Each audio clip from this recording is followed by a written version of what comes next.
You are the salt of the earth.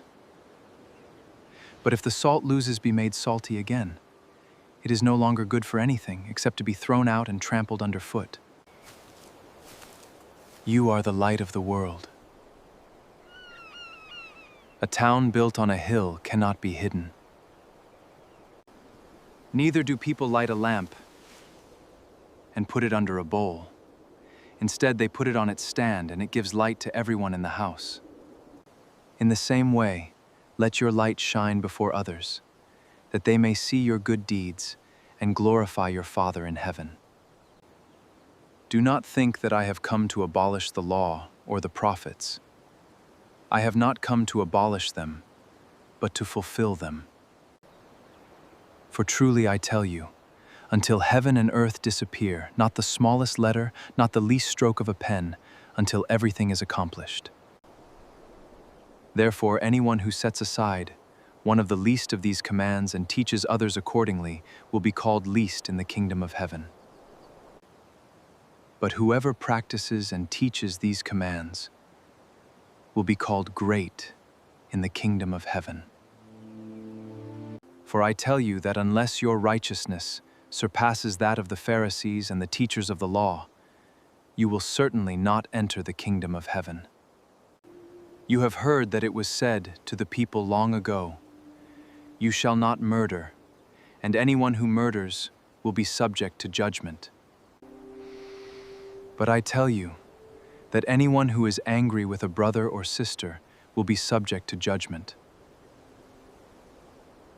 Again, anyone who says to a brother or sister, "Raka," is answerable to the court, and anyone who says, "You fool," will be in danger of the fire of hell. Therefore, if you are offering your gift at the altar, and there remember that your brother or sister has something against you, leave your gift there in front of the altar. First go and be reconciled to them, then come and offer your gift. Settle matters quickly with your adversary, who is taking you to court. Do it while you are still together on the way. And the judge may hand you over to the officer, and you may be thrown into prison. Truly I tell you, you will not get out until you have paid the last penny.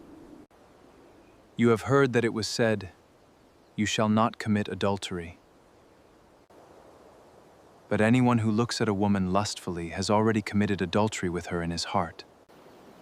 If your right eye causes you to stumble, gouge it out and throw it away. It is better for you to lose one part of your body than for your whole body to be thrown into hell. And if your right hand causes you to stumble, cut it off and throw it away. It is better for you to lose one part of your body than for your whole body to be thrown into hell. It has been said, "Anyone who divorces his wife must give her a certificate of divorce." But I tell you that anyone who divorces his wife, except for sexual immorality, makes her the victim of adultery, and anyone who marries a divorced woman commits adultery. Again, you have heard that it was said to the people long ago, "Do not break your oath, but fulfill to the Lord the oaths you have made." But I tell you, do not swear an oath at all, either by heaven, for it is God's throne, or by Jerusalem, for it is the city of the great King. All you need to say is simply yes or no. Anything beyond this comes from the evil one. You have heard that it was said, "Eye for eye and tooth for tooth." But I tell you, do not resist an evil person. If anyone slaps you on the right cheek, turn to them the other cheek also. And if anyone wants to sue you and take your shirt, hand over your coat as well. If anyone forces you to go 1 mile, go with them 2 miles. Give to the one who asks you, and do not turn away from the one who wants to borrow from you. You have heard that it was said, "Love your neighbor and hate your enemy." But I tell you, love your enemies